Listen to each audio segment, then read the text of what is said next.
Alex Pereira has quickly become one of the greatest stars of the UFC's modern era.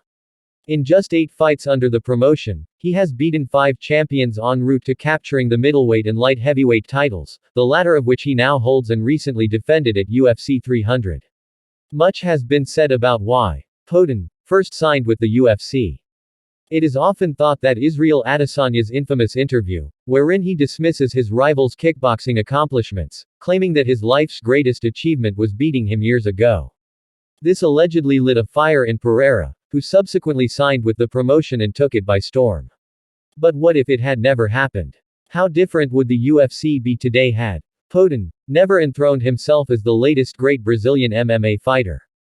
By 2022, Israel Adesanya was close to lapping the middleweight division.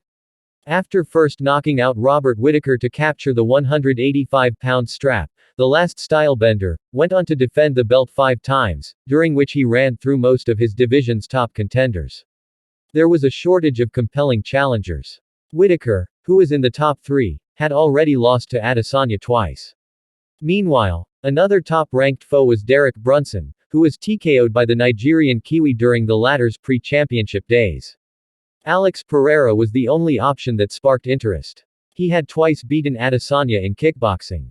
Naturally, due to Adesanya operating mainly as a kickboxer in the UFC, with no offensive wrestling or grappling to speak of, many wondered if history would repeat itself, if it would be just another kickboxing bout. But without Pereira, who would have Adesanya faced? The likely option would have been Brunson in a rematch, which, the last stylebender, is likely to have won due to Brunson's tendency to lead with his chin, lunge into exchanges, and shoot for takedowns with no setup. Thus, Adesanya would have likely remained the middleweight champion for all of 2022 but would have still lost the belt in 2023 to Sean Strickland, who was a difficult stylistic matchup for him, who would have subsequently lost to Dricus du Plessis. Ever since Jon Jones departed from the UFC light heavyweight division, it has struggled for consistency.